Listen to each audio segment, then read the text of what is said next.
and you've also, not only are you helping the kittens, you're also helping us humans. So I just wanted to take this moment to say thank you very much. Oh, thank you very much. Hi, my name is Becky Graham, and I live in the Bay Area. We have similar to what you do, they rescue the kittens from the shelter and care for them. And I know a lot of the fosters, I'm not one yet, hopefully I will be soon, they have to take the kittens back to the shelter. And I know that when I went and adopted a kitten, there was somebody there visiting the kitten that had been returned. And they just, wait, how did you transform for you when you were, I think you said you started just working with the shelter, and now you are the one that controls the adoption. So how did you make that transition?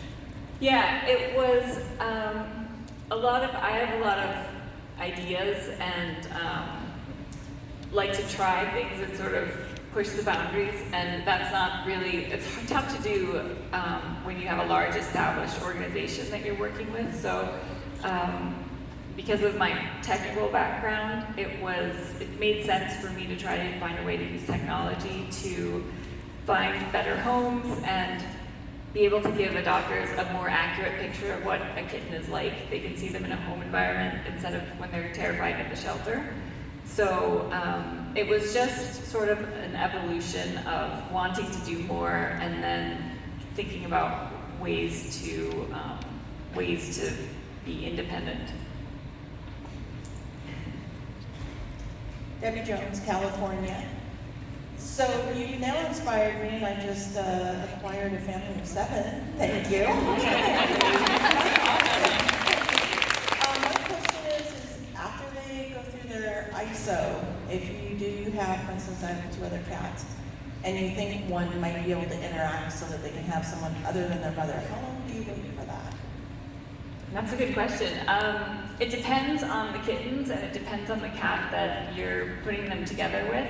If the adult cat is pretty laid back and social and not nervous, then you can try it a little earlier.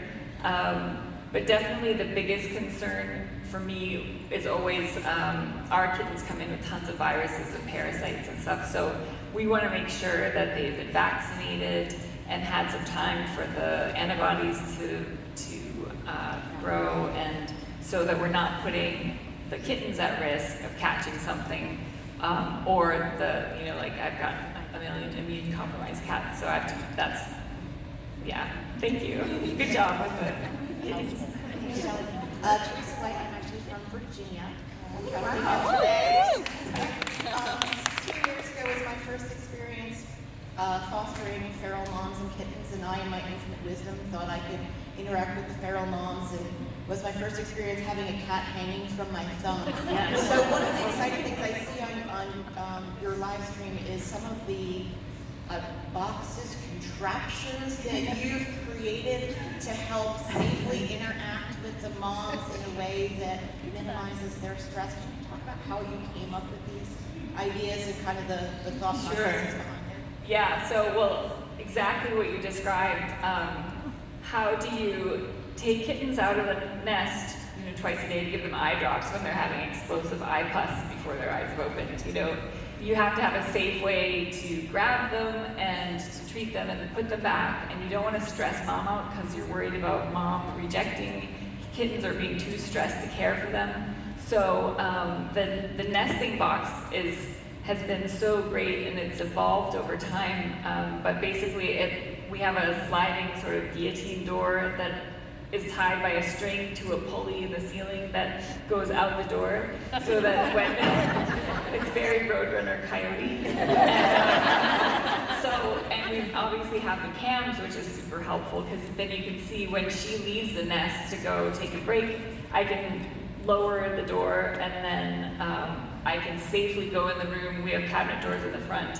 Do what I need to do with the kittens. She usually watches from, the corner. She has a little spot to hide, so she's nervous but not a threat.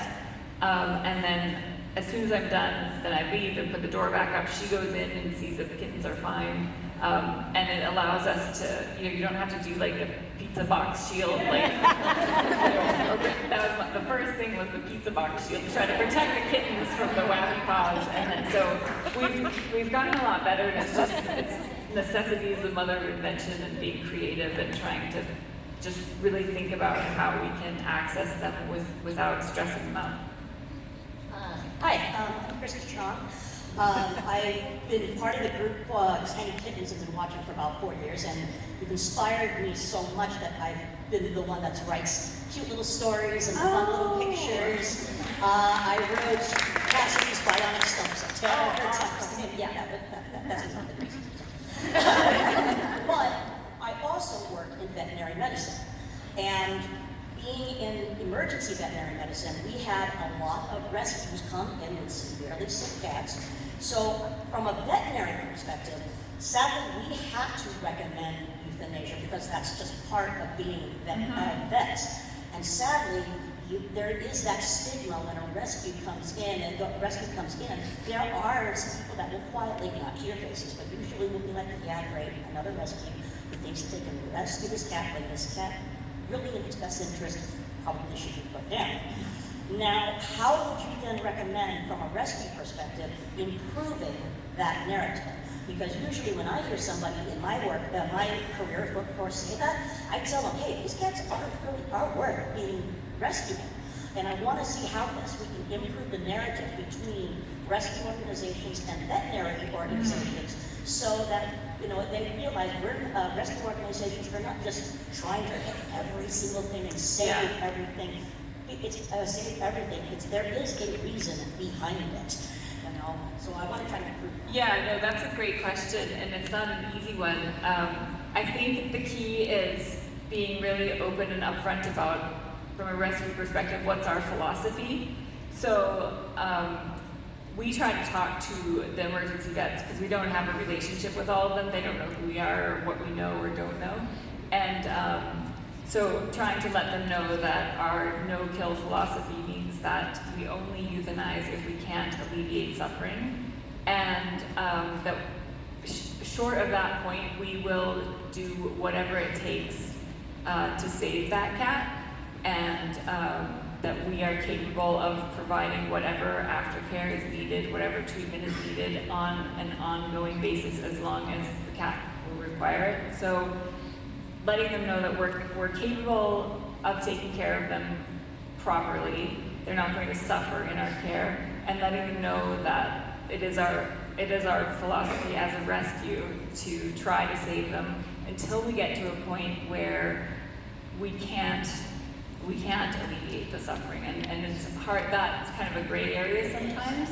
It's tough, and so you just have to have open communication and really have a dialogue about this cat is suffering currently, but if we do X, Y, and Z in 24 hours, what are the chances that we're going to turn this around? And then with Sky, 3 years later, but it's tough, and that's always a really tough call for me because, I want to make sure that as a rescue, we are not prolonging life for the sake of prolonging life, but prolonging a good life. It has to be a life worth living. Hi, Megan Moran, San Jose. My biggest obstacle to becoming a foster parent or adopting a cat is that I have an allergic husband who is not convinced that he can, handle it. The allergies actually, it's not deadly, it's just inconvenient. So I was wondering if you knew of any tips for managing human allergies as a rescuer, or if there's any practices that help with that. Well, you can allergy test him with different cats and kittens, and one great way to do that is through fostering. But some cats you'll be more or less allergic to. It just depends on their specific DNA and the proteins. And so if he's willing to, suck it up and be like your hero, just get him a box of Kleenexes and, a cat and try this one out and foster it for a little while. If it doesn't work out, you can, you know, it'll go back to the shelter. If it does work out, maybe it stays around for life. This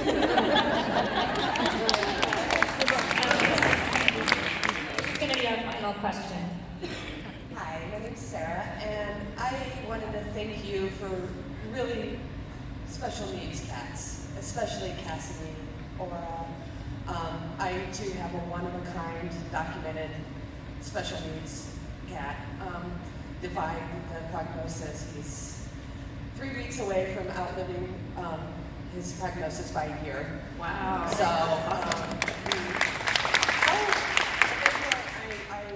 how is best to get everybody to not be scared of wobbly cats or blind cats or cats that like to fall on their poop and then Right. fall on you?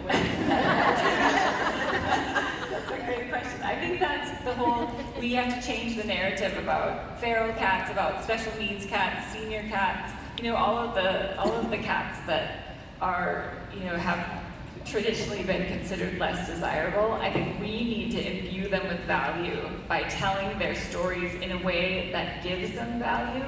Because if we all give them value and talk about how cool they are and like, you know, it's super hip to have like a one-eyed diabetic cat, right? Like, you know, everyone wants to be like Heather. So, you know, like we have to make them cool. Like it's up to us to set the narrative for these cats that they're not like the unwanted, broken, damaged ones. They're like the really special, unique, like superpower, like hero kittens.